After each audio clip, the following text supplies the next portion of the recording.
Hello everyone. For this video, we are going to discuss another well-known philosopher who believed that the psyche or soul is composed of three elements, and that is no other than Plato. Our discussion for this video is actually connected with Socrates. Well, Plato is a follower of Socrates, and he also believed in the existence of the soul. But although he was influenced by Socrates, Plato did have a hard time viewing the soul as an immortal entity, meaning unchangeable. There was this dialogue done by Plato, which is called the Symposium, where he cited the views of Diotima regarding the nature of the self. For Diotima, as cited by Plato, man stays the same as long as he continues to exist in the same form. So the question is, can we say that a young Juan de la Cruz is still the same Juan de la Cruz when he grows old? Well, definitely the answer for that is yes, for the reason that Juan de la Cruz is still existing in the same form. Remember, Diotima said that man stays the same as long as he continues to exist in the same form. And in the case of Juan de la Cruz, he does indeed still exist in the same form or in the same body. Although older Juan de la Cruz may already have gray hair or a wrinkled skin, Juan de la Cruz still ceases to exist. Even changes may occur as he is becoming a new man every day, but he is still Juan de la Cruz.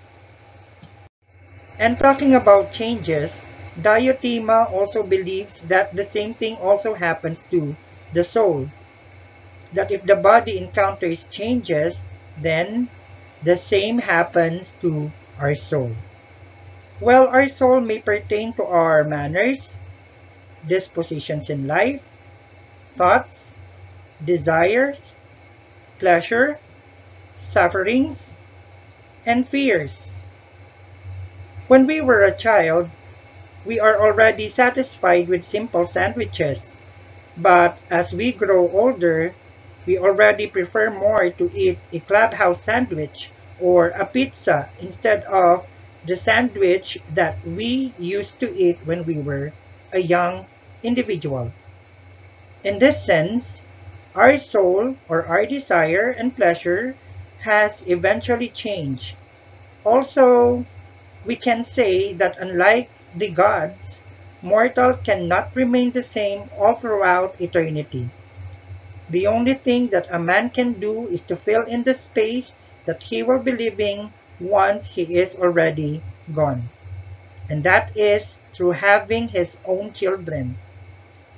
And in that sense, he may be gone, but he will continue to exist through his children. And that is very evident when someone tells us that we look like our mother or we act like our father.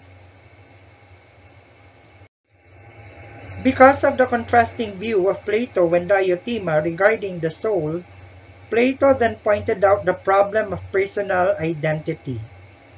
How is it, or is it really possible to say that a self remains the same when in reality it undergoes continual change or evolution? For Diotima, our soul, like the body, undergoes the same process of continual growth and evolution. For the soul is not immortal, even if we wanted it to be. With such Diotima and Socrates stand, Plato proposed his own philosophy of the self, and that is the three elements of psyche or the tripartite soul, namely the appetitive, the spirited, and the mind or the nous. These three elements may sometimes work in concert and sometimes in bitter conflict also. We are driven by these elements, and sometimes what governs us will also lead us to the quality of decisions we are making. The appetitive includes one's desire, pleasure, satisfaction, comfort, and etc. While the spirited is that part of the psyche that is excited when given challenges or fight back when agitated. And the mind or the nous controls the affairs of the self. To further understand these three elements, let me give you an example. Talking about having romantic relationship, one may engage into a romantic relationship because that someone is intelligent to be with, or to whom you are passionately in love with, or sexually attracted with. All reasons may be the derivation for you to engage in a relationship, but it could also be that only one of those can already be an enough reason for you to get into that relationship. Like Carol, who is intelligent, Jenny, who is passionate, or Lisa, who is sexually attractive, instead of choosing Betty, who possesses all. As I have said, the elements could work in harmony, but also in chaos. But among the three elements, the mind or the nous is responsible in maintaining the harmony of the spirited and the appetitive. Now, if the mind is of good quality, then the three will lead to harmony. But if the mind is of bad quality, then the three will lead to chaos.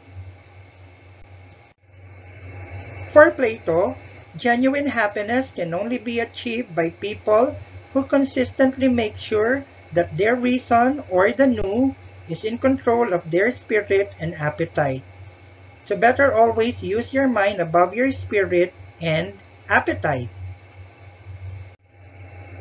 I hope you learned something in our topic, as there will be more lessons that we will be tackling in our next video discussion. Now, if you learned something from our lecture and you wanted to get notified for our succeeding topics, please do not hesitate to share this video and then click on the like and bell notification button and hit subscribe. See you in our next video discussion.